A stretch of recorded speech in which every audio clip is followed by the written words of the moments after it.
Hey, Duduzane, how are you? All right, you All right, yeah, you okay? Good, good. It's good to see you. The pleasure's mine. Please, Good to see you too, let's sir. go through. How did you meet the Guptas? Were you introduced by your dad, President Jacob Zuma? I met the Guptas many years ago. I was not introduced to them. I came across them. They happened to be in the vicinity. At that point, they were in the house, meeting with my father, and like many people I've met in that space, I met them. So you met them through your father? That's correct, sir. When you look back, following the dramatic events of this corruption allegation story of state capture, when you look back and you think to yourself, why did these guys hook me up? That's a question I think they'd be better placed But to answer. What do you, Duduzane Zuma, think the Guptas wanted from you? I didn't think they wanted anything from me. I think they liked me as I liked them. I think I'm a likable guy. But why did they like you, you think? That's a question you'll have to ask them. I don't know. I think I'm a likable guy. There's nothing untoward about it. There's no unpacking the relationship and what was in it for them, what was in it for me. It was just a meeting of minds. They understood me, I understood them. You don't look back and say, maybe they wanted me because I'm the son of the president. I look back and I think I'm glad I met these guys and I'm glad we are where we are today. And then we had this bolt out of the blue in 2015 where the Deputy Minister of Finance, Mcebisi Jonas, comes out, tells the public that he was offered a bribe by the Guptas in your presence. Were you present that day? Was Mcebisi Jonas offered a bribe by the Guptas? Mr. Jonas was not offered a bribe by the Guptas. I did meet them. I was present. There was no such thing that took part. So what was the purpose of his visit then? It wasn't a visit per se. It was a meeting that was arranged from my side to sort out certain issues that had nothing to do with the Guptas or any other related people to them. So you are clear, it's either you're telling the truth or he's lying. That's absolutely correct. So which is it? I'm telling the truth. So we saw there was a problem with the finance minister as well, Pravin Gordhan, and you have subsequently written an open letter to him. So in that open letter to the former finance minister, Pravin Gordhan, you wrote, and I quote, "How do you sleep at night?" Well, some are wondering whether in fact you should be responding to that question. Can you? Of how I sleep at night.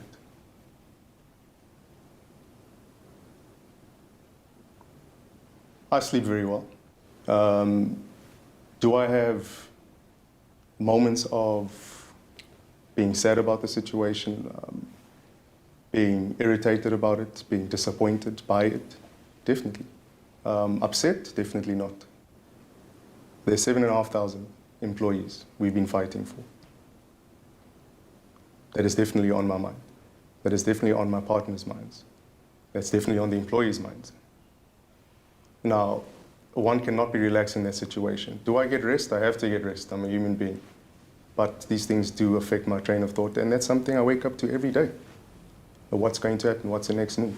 You know, it's not an easy position, but it's a position that we stepped up to, and we'll fulfill what we need to fulfill, whichever way this situation goes. Because at the end of the day, people need to understand that this is not about me. It's not about the former Minister Gordhan. It's not about the Guptas. This is about the plight of the people of the country. This is a scenario that's unfolding. It's been unfolding for many years. It's just come to boiling point now, I think. So why have you decided to speak out now if it's been going on for many years? The decision for me to speak out at this point, I think it's gotten to a level where look, a line has to be drawn. There's a lot of stuff going on. I mean, you have it's open letter season. It's press conference season. It's parliamentary committee season. It's investigation season. It's threats. It's heckling season. It's interruption season. There's a lot going on. And I feel like, look, I've been a part of this process. At some point, I have to step up. Now is the right time to step up. Why? Because we're in an interesting time in our country. There's a lot happening politically. There's a lot happening economically. But people have been saying, hey, this guy doesn't have a voice. You know, we don't know his opinions. How has he formed them? What are his views on certain things or elements? You know, we're in an interesting time in the world, and I feel like, look, I have something small to contribute. And if that something small is shedding light on what is happening through my experiences and how we can avoid situations like this, then I'm keen, I'm in, and we're going to do the damn thing. You are the son of the South African president, and you are here in Dubai. Why are you here? Do you have a property here? Firstly, I'm on business here. Secondly, Dubai is a wonderful place, and I'm sure you'd agree. Thirdly, I do not have a property in Dubai. I do not own an apartment in the Burj Khalifa. Does your father own a house, an apartment here? My father owns a house. It's in Kanja. This area is called Kanja. It's in northern KwaZulu-Natal. In Dubai, he does not own any property whatsoever. Did the Guptas buy a property on his behalf? I think my father is a grown man. He does not need anyone buying any properties on his behalf, including myself. I'm sure you've been following the story of the leaked emails. Yes. And in the leaked emails, there are quotes there that you have an apartment in the Burj Khalifa, Yes. right here in Dubai, Yes, sir. and that a house was bought on behalf of your father. Is that true? Mr. Nkosi, you're sitting here with me. I'm not sure when it is that you'll be traveling back, but we've got time. We can go to the Burj Khalifa. We can go to any of these places. We can go to any deeds offices in Dubai. And we can verify that, we can check it. That's my answer to your question, sir. But there's no property under a company that is linked to you or linked to the Guptas, perhaps on your behalf. Just want to clarify that, because that has been in the media for many weeks now. I do not own any property. My father does not own any property in this beautiful country, or beautiful city, should I say. And as far as I'm concerned, I mean, the Guptas are 3 brothers. I'm not sure if there are any other Guptas in this wonderful place, but none of us own any properties. I hope that because you know the importance of these issues, perhaps you'd allow me a little bit of leniency in asking this question. Mr. Zuma, are you corrupt? Mr. Nkosi, I'm not corrupt. I'm not corrupt. I've not involved myself in any corrupt practice or any corrupt business. If you're looking for my place of operation, it's been widely reported. There are offices, there are operations running, whether it's mining, well, whether it was media, because as you know, we're selling. Unfortunately so, but we've been left no choice. Why are you selling? Because undue pressure has been put on us, on our businesses, to get to a position where we are left no choice but to sell. In a nutshell, selling is not something we wanted to do. I'll speak for myself. Selling is not something that I wanted to do, and I'm sure my brothers will feel that way too. It's something that the events have overtaken us, and we're selling purely because we want to protect the 7,500 jobs, families that are being supported by these people. We're trying to protect our people and people that have been loyal to us. That's the employees and management. And at this point, we're feeling if we need to sell, if those people are going to be protected, if the company bank accounts are going to be reopened under new ownership, which I feel they should be, because the people in question are ourselves as the owners of these businesses, then so be it. But if people are asking if I'm corrupt, they're more than welcome to visit my current or previous places of operation. Standing, fully fledged, operationalized, and they've been doing well. I think we've done quite a good job getting them to where they're at now. You said you wanted to clear your name. If you are so keen to clear your name, why don't you write an affidavit and get ready for the Commission of Inquiry? Simple reason being, I'm not the one that dictates what goes where, how it happens, the processes. As it unfolds, I'm available. We're available, and we've said this, and that's what we continue to say. Being subjected to kangaroo courts and being political footballs, it hasn't assisted in the situation. I mean, if you look at state capture as an idea, it's an interesting concept. I think where a lot of people have got it wrong, it's been long-standing. Has it been by us? Definitely not. If people want to get to the bottom of exactly what is going on, they need to open it up. And I think there was a discussion and a debate that happened. And when I'm saying open it up, that includes ourselves. Whatever it is that needs to be done, we'll do so. We'll be subjected to it, and we'll be subjected to it, and we're going to do it willingly. But you don't see anything wrong in the information, for example, contained in the leaked Gupta emails, that public money was taken from a provincial government in the Free State, yes, which went to a Gupta company, and that company was built by the Guptas for their lavish wedding at Sun City. You don't see anything wrong with that. Who said this? Well, it's in the emails. Not in a court of law.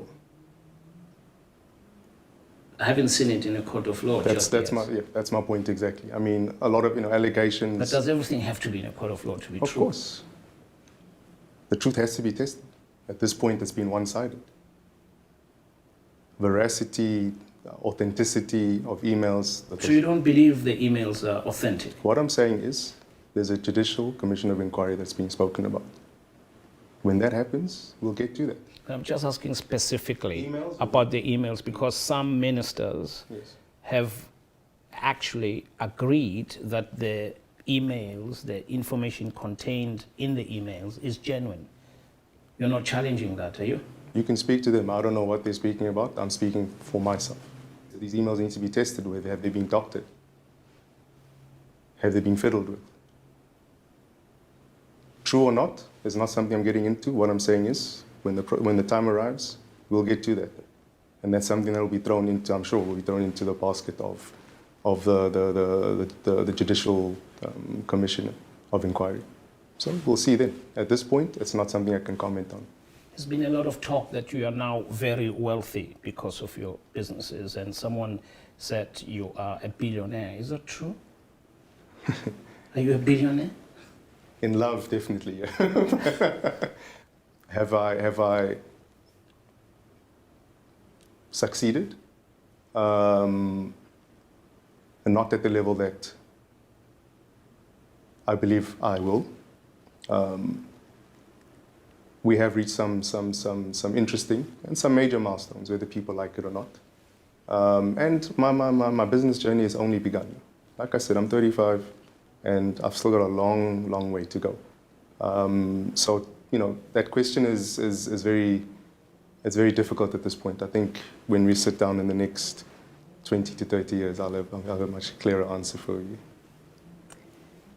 Does it bother you that at such a relatively young age, that you've amassed so much wealth at such a short space of time? Do you not see why people are concerned in South Africa about this behavior, that you are the son of the president, you end up getting business deals largely from public sector entities which are funded by taxpayers' money, and you become therefore wealthy as a result? Does that not concern you, that connecting the dots which Pravin Gordhan has been talking about? Okay, no, but it doesn't concern me at all. Zero concern. And the reason I say that, and as I pointed out earlier on, there's been a long, hard journey that we've been on. And I'm saying we, I'm not speaking for myself because, you know, I've got partners and we've walked this journey together.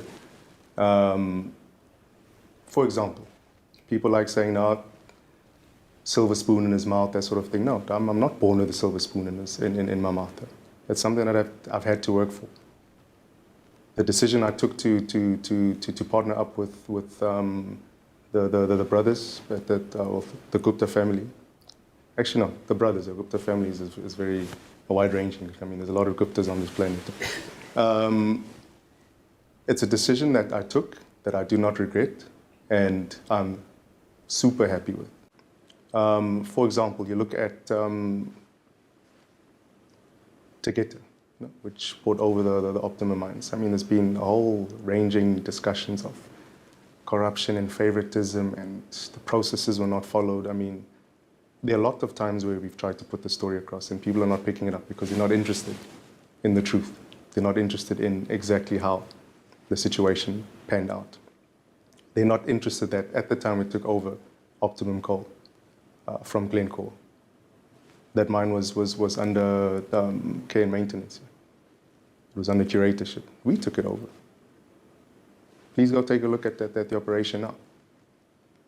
It's running, fully fledged. It's expanding. People want to talk about prepayments. Oh my God, these guys got this amount of prepayment and it's corrupt. That's been a regular practice at Eskom, which has been pointed out because that's the entity in question, Eskom. Yeah, Eskom is the power utility in South Africa, yes, which buys coal from your company, Tegeta. From many companies, and we're actually one of the smaller companies. Yes, they do buy coal from us, but not nearly enough as the majors. Not at all. We've said this. We've given the figures. We account for less than 8% of coal supply to Eskom. And we've only come onto their books in the past 2 years. There are companies that have been supplying coal to Eskom for 40 years. No one is talking about those companies. Now, all I'm trying to say is I'm not trying to point fingers because I'm not in the finger-pointing business. But all I'm saying is if you want to get to the truth, open it up. Are you concerned that you may be, in the end, locked up following all these allegations, going to prison for corruption? Does that cross your mind? It just crossed my mind now. It's the first time it crossed. So I don't know if you saw it crossing my mind, but it's gone. No. It doesn't cross. So why should it? Why it just crossed now? Since you mentioned it now, and I actually saw it crossing, and it's gone. Duduzane Zuma, thank you very much for joining us in this BBC. Thank you very much, sir. Cheers. Thank you.